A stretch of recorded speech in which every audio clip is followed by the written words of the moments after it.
کہیں بیڈ آپ نہیں مل. اس چیز سے اندازہ لگائیں کہ جناح سب سے بڑا ہاسپٹل ہے یہاں پہ. جی جی. یعنی اگر یہاں پر صحت کا یہ حال ہے تو ہمارے اندرونی سندھ کے اور غریب لوگوں کا ان ہاسپٹلوں کا کیا حال ہوگا؟ اور ان کے پاس کوئی اور آپشن بھی نہیں ہے, وہ آتے ہی ہے جناح اسپتال. کیا آپشن ان کے پاس ہوگا؟ ان کا پاس دوسرا آپشن جو ہے وہ پرائیویٹ ادارے ہیں. پرائیویٹ ہاسپٹل کا اگر رخ کرتے ہیں تو وہ منہ کھول کے بیٹھے ہوتے ہیں. ایم آر آئی کے 10,000 روپے سے لے کے 20,000 تک ایک ایم آر آئی کے رپورٹ کے ہوتے ہیں. بلڈ کے ٹیسٹ وہ اس طرح کے ہوتے ہیں.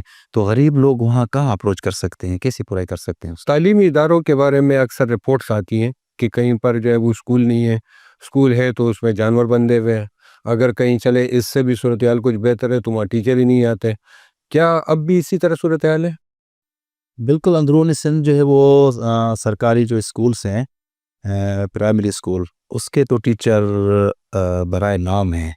صرف گاؤں والوں کو یا اس ٹیچر کو خود یہ علم ہوتا ہے کہ وہ فلاں سرکاری اسکول میں وہاں درس کا نظام چل رہا ہے اور وہاں کا وہ ٹیچر ہے اور تنخواہ وصول کر رہا ہے.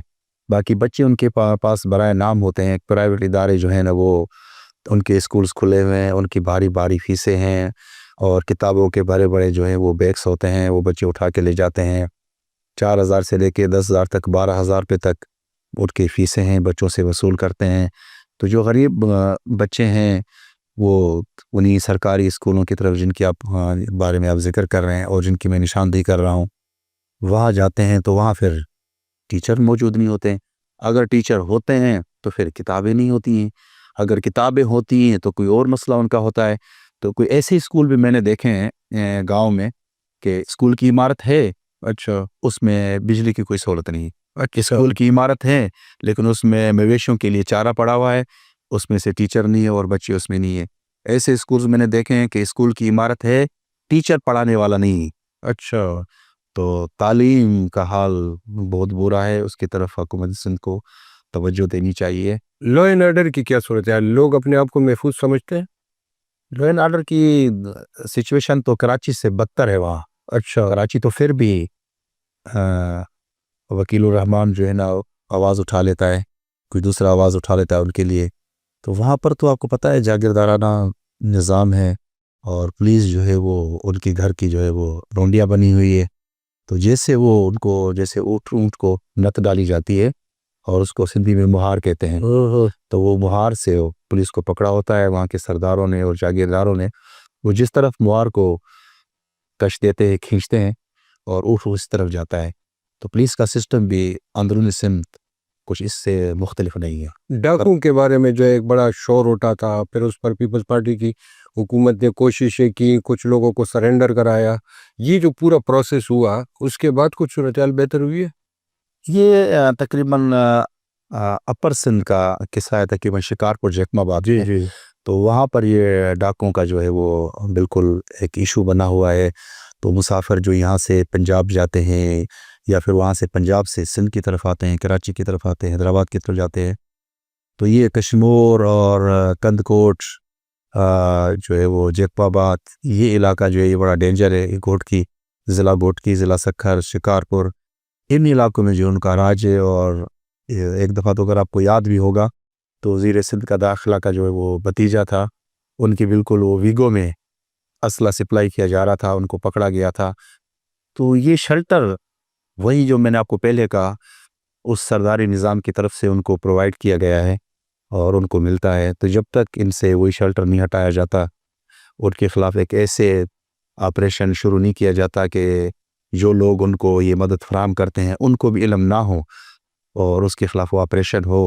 ایک دفعہ 92 میں مجھے جہاں یاد پڑتا ہے تو میاں نواز شریف صاحب کی حکومت تھی, تو ان کے خلاف اس ٹائم آپریشن کیا گیا تھا گھوٹکی کے کچے کے علاقوں میں, کند کوٹ میں, کشمور میں. تو بالکل ان کو صفایا ہو گیا تھا. یعنی کہ ایسے نہیں ہوا تھا کہ بالکل ختم ہو گیا تھا, لیکن یوں ہو گیا تھا کہ کچھ نہ کچھ مسافروں کا یہ وہ ریلیف ان کو مل گیا تھا, کچھ آسانی ہو گئی تھی کہ انہوں نے سکھ کا سانس لیا تھا. اچھا, آپ جس طرح بتا رہے ہیں کہ مطلب کراچی میں تو ہم خود دیکھتے ہیں اور سندھ کی آپ نے پوری جو پکچر بتائی ہے, اس کے بعد یہ ذہن میں سوال آتے ہیں کہ اس کے باوجود کیوں پیپلز پارٹی کو لوگ ووٹ دیتے ہیں؟ ہاں وکیل بھائی, آپ کو تو پتہ ہے کہ پیپلز پارٹی کو اگر ووٹ نہیں بھی دیتے نا کوئی, تو جو ٹھپا لگا ہوتا ہے وہ آلریڈی تیر پہ لگا ہوتا ہے. اچھا. ہاں, تو ظاہر ہے اسی لیے جو صاحب کا حکومت تھی تحریک انصافی کو انہوں نے کہا تھا کہ EVM مشین کی طرف جائیں اور تاکہ کچھ نہ کچھ ایسی چیز پر قابو پا لیا جائے. ابھی بھی آپ نے دیکھا ہری پور کا الیکشن آج کل تو کس طرح وہ تنقید کی زد میں ہے. تو یہاں بھی ایسے ہے، کوئی لوگ ایسا بھی نہیں ہے کہ پیپلز پارٹی کو لوگ نہیں چاہتے ہیں، پیپلز پارٹی کو چاہتے ہیں. کچھ انہوں نے اچھے کام کیے ہیں. ابھی یہ NICVD کے جو ادارے ہیں انہوں نے اندرونی سندھ بہت سے شہروں میں کھولے ہیں. ٹنڈو محمد خان میں، حیدرآباد میں ہے، نواب شاہ میں ہے، سکھر میں ہے.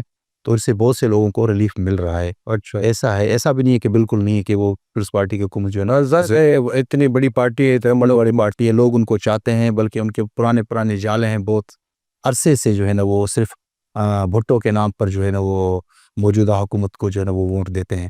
لیکن بات یہ ہے کہ ٹھپا کسی اور چیز پر لگے، لیکن باکس سے جو ووٹ نکلے گا وہ تیر کا ہوگا. اچھا، تو یہ آپ کو لگتا ہے کہ کوئی تبدیلی آ سکتی ہے؟ ہم اس تبدیلی کی بات کر رہے ہیں کہ مطلب چاہے GDA کی شکل میں ہو یا کوئی نئی پارٹی ہو یا کوئی بھی پارٹی ہو، کسی مخصوص پارٹی کی طرف اشارہ نہیں ہے. نہیں نا امید اقبال اپنی کشتے وغیرہ سے ذرا نم ہو تو یہ مٹی بڑی زرخیز ہے ساکی. کیا کچھ ممکن نہیں، سب کچھ ممکن ہے اگر ہو سکے، اگر لوگ تبدیلی کی طرف جائیں، اگر لوگ چاہیں کہ ہماری حق حکمرانی ہو، ہمارے ووٹ سے ہمارا نمائندہ منتخب ہو اور ہماری آواز بن کر ایوان میں آئے تو سب کچھ ہو سکتا ہے. لیکن اسٹرگل کوئی نظر آ رہا ہے آپ کو کچھ ہو رہا ہے تبدیلی کی طرف؟ مطلب کوئی فی الحال تو مجھے تو دور دور تک نظر نہیں آ رہا، لیکن مایوس نہیں ہونا چاہیے. اچھا. بالکل. اور جو پیپلز پارٹی کو سپورٹ کرنے والے بڑی طاقتیں، اگر وہ فرض کریں کل وہ پیچھے سے ہٹ جائیں تو کیا پھر بھی یہ سروائیو کر سکیں گے، یا یہ ہے کہ زرداری صاحب جو ہے وہ انہوں نے ہمیشہ نہیں رہنا ہے؟ ظاہر ہے ہم سب نے نہیں رہنا، تو کیا پھر بھی جو ہے یہ سلسلہ چلتا رہے گا؟ ایک دفعہ ایک پارٹی کی طرف سے 2 کینڈیڈیٹ کھڑے ہوئے تھے ہمارے علاقے میں، تو ایک کا بھی یہی دعویٰ تھا کہ میرا اسی پارٹی سے تعلق ہے، دوسرے کا بھی یہی دعویٰ تھا کہ میرا تعلق اسی پارٹی سے. تو میں نے اوپر کی سطح پہ اپروچ کر کے ان سے معلوم کیا کہ بھئی یہ 2 کینڈیڈیٹ کھڑے ہیں، دونوں کا یہی دعویٰ کہ آپ کے ہیں. تو مجھ سے کہا گیا کہ آپ کے نظر میں کون سا طاقتور ہے؟ تو میں نے کسی ایک کا نام لیا اس کا. تو تھوڑی سوچنے کے بعد کہا کہ جو جیت کر آئے گا وہ ہمارا ہے. اچھا. تو یہ بڑی طاقتیں بھی دیکھتی ہیں کہ جو جیت کر آئے ہیں یا جن کے پاس 60-70% لوگ ہیں، اگر وہ جیت کے آئے گا تو وہ ہمارا ہوگا. اچھا، تو چلے اب آپ نے جیسے کہا کہ امید اچھے کی کرنی چاہیے، لیکن ہم تو اصل میں جو سندھ کے رہنے والے ہیں وہ تو ان چیزوں سے تنگ آ چکے ہیں. اور کیوں تنگ آ چکے ہیں؟ کیونکہ جب آپ اسلام آباد کے ٹریول کریں، آپ پنجاب کا کریں، KP کا کریں، وہاں کی آپ کی سڑکوں کو دیکھیں، وہاں کا انفراسٹرکچر دیکھیں، اور پھر جب آپ سندھ سے اس کو کمپیئر کرتے ہیں، اور کمپیئر کرنا پڑتا ہے، ذہن میں وہ چیزیں آتی ہے، تو بڑا افسوس ہوتا ہے کہ یہاں اتنا بڑا شہر، اتنا ملک کو پالنے والا شہر، اور یہاں کی جو ہے صورتحال اس حد تک خراب ہے. اندرونی سندھ جو ہے وہ جس طرح مرزا صاحب نے بتایا کہ وہاں اس سے زیادہ بری صورتحال ہے. تو یہ صورتحال تبدیل ہونی چاہیے، یہاں کے عوام کو ریلیف ملنا چاہیے. اپنا بہت خیال رکھیں. اللہ حافظ.